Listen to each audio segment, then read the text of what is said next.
Hey guys, Dr. Justin Marcagiani here. We're going to be talking about your gut lining.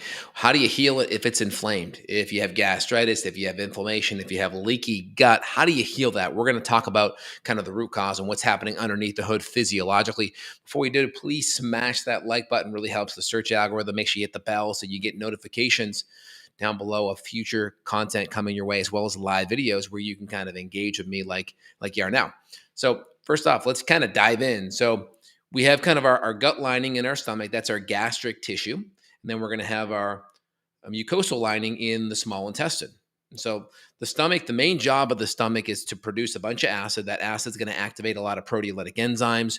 And you're going to take that pH and you're going to bring it down nice and low. And that acidity is in one, it's kind of disinfects the gut. It's going to kill a lot of the microbes that are maybe bad in there, make it harder for them to grow. It's going to help that acidity is going to close off that esophageal sphincter. It's going to activate your proteolytic enzymes like pepsin and start that digestive process happening. Now, if that mucosa in that stomach, that gastric tissue is thinned out, that mucus layer produced by the goblet cells is weared away, you may have some gastritis or some atrophic gastritis. That thinning of that gut lining is thinned away, and you're just a lot more sensitive. It's like going out in the sun after you already have a sunburn. You can just feel the tiny bit of sun hitting the back of your shoulder, even through your shirt. You can feel that warmth, and you're like, ooh, that hurts. And so what do you do about it? So first off, you have to look at what the root causes are. So if there's chronic gut lining, gut irritation issues, do you have enough stomach acid? And they said, yeah, enough, because some people don't have enough stomach acid and the food kind of rots inside of their gut. And that rotting of the food putrefies, it rancidifies, it ferments. And you're actually going to get an increase in acid from the food rotting. But that indigestion of not enough stomach acid is a big driving factor of that gut lining getting irritated. Of course, if you're chronically under stress and that sympathetic nervous system, those adrenals are under stress, what may happen is that cortisol that you're secreting, or that chronic stress, that sympathetic nervous system state, is going to cause more cortisol, and that cortisol can also eat away at that gut lining. So if you're chronically stressed and chronically inflamed, that can significantly thin out that gut lining just due to stress and cortisol. So we have this chronic stress situation with the adrenals.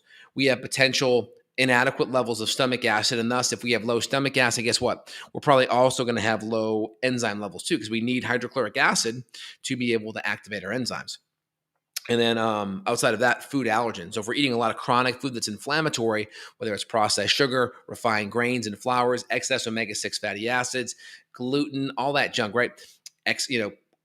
More conventional dairy, a lot of casein, that's going to keep that gut inflamed if there's a lot of food allergens. And so just going the conventional route to your medical doctor asking for a food allergy test, it's typically not going to pick these things up, because your MD is going to typically run like an IgE type of anaphylactic type of allergy issue. And a lot of these allergies are maybe IgE or delayed mediated responses that aren't going to be picked up by your simple antibody test. And so got to keep that in the back of your mind. So if you talk to your doctor about that, your MD, your allopath, they may go over their head. They're not aware of that. So we have foods, we have enzymes and acids, we have chronic stress and inflammation via like our adrenal glands, right? Via emotional stress, poor sleep. And I would say also just bacterial imbalances. We could have bacterial overgrowth in the stomach. You can test this with a stool test. Again, stool test is going to look at the whole entire 20 to 30 feet tube from your stomach to small intestine through your colon. So it's going to look at everything. You can do breath tests, whether it's lactulose or glucose, to look at imbalances in the stomach or lower part of the small intestine. So you can see bacterial imbalances. There could be H. pylori. H. pylori is a very common one because H. pylori produces this enzyme called urease. And urease, essentially, when you eat protein, you spit out urea, and that urease hits that urea from the H. pylori and can spit off CO2 and ammonia. So when they do a urea blood test or breath test for H. pylori, they give you some urea. And then if you have H. pylori, that urea that is converted by urease to CO2 and ammonia. So elevated levels of CO2, that's a positive H. pylori test. But that ammonia is also a pH of 11. That's a more alkaline pH. And so that can start to nudge the pH in the gut in a more alkaline direction, thus affecting hydrochloric acid, the acidity, and then you won't be able to activate those enzymes as well. So if you start noticing burping and bloating and those kind of things, H. pylori can easily be a driving factor of that. So you want to do some kind of testing, whether it's an organic acid test in the urine to look at these different organic acid metabolites from dysbiotic bacteria, whether it's hippurate, phenylacetate, benzoate, right? These are indican. These are different metabolites that are made by the bacteria. So that's helpful on one side. We can do a stool test to look for H. pylori, to look for other bugs. There could be things like parasites. When you have parasites, that can also throw out the milieu of the intestinal tract and cause more bacterial overgrowth too. So you can have, I tell patients, you can have the more than one issue going on at the same time. It's very possible. So don't just kind of lean in on just one thing. It could be multiple things. You can also have SIFO, or small intestinal fungal overgrowth.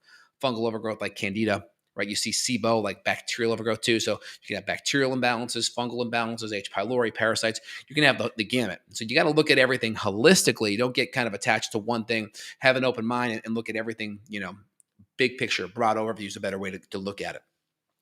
So I hope you guys enjoyed today's video. If you did, put your comments down below. Again, if you have an inflamed gut lining, it's food, it's stress, it's hydrochloric acid, it's enzymes, it could be bugs. Now, on that side of the fence, those are kind of like the root causes. Now, you can also do things. You can make changes with your food. You can get your adrenals looked at, tested, get on an adrenal plan.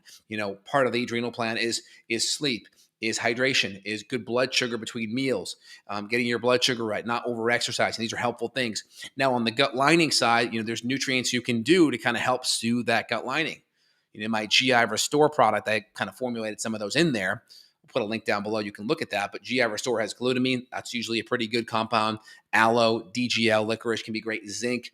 There's studies on zinc and PubMed that shows zinc with gut permeability can actually decrease gut permeability. So if you have leaky gut and these tight junctions start to open up more in the small intestine, these undigested foods and bacteria can get into the bloodstream. So that can kind of create an immune stress from that gut permeability. So zinc can be very helpful. Vitamin U or okra, also very good. N-acetyl D-glucosamine, usually from crustacean or seafood sources, that amino acid can be very helpful on that gut lining and building it back up. Of course, collagen, just building up good collagen, which is really high in hydroxyproline, proline, and glycine. So really also good for the gut lining. As part of the reason why bone broth has always been so helpful.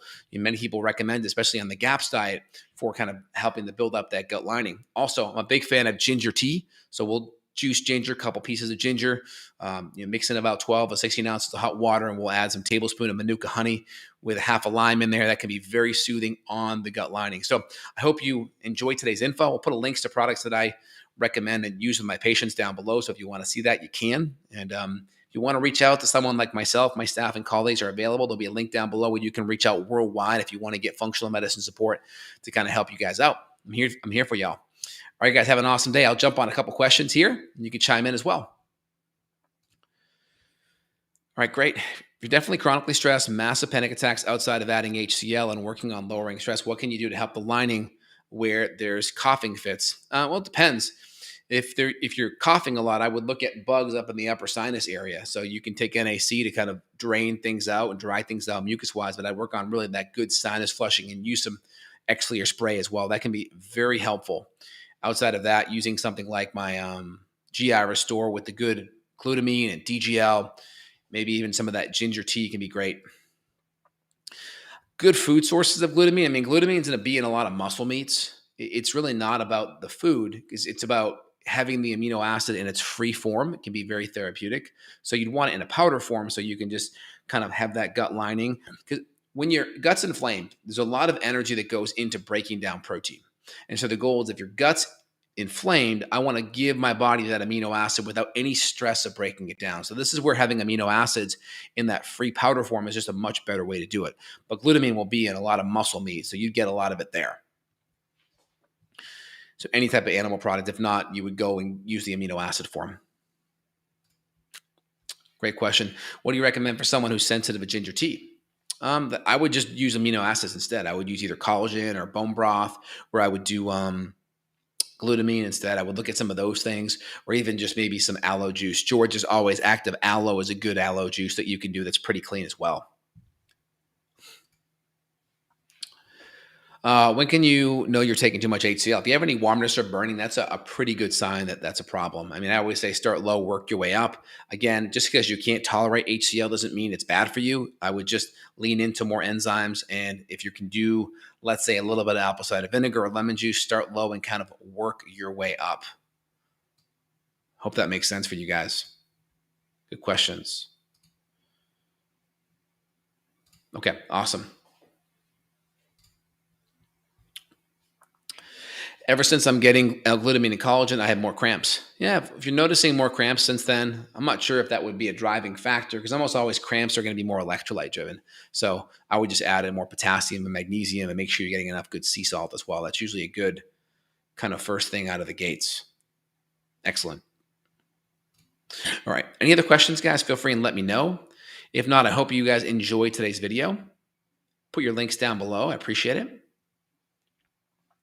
L-glutamine helped me, DGL, allergies, super essential fatty acids, calm at night. So that's magnesium and ox bile. Yeah, it's good. That's really great. Good feedback. All right, guys, if you enjoyed it, let me know in the links below. Share with family and friends. And if you want to reach out down below, links for you with different things I recommend supplement-wise, as well as support to get a hold of me. All right, guys, have an awesome one. Take care, y'all.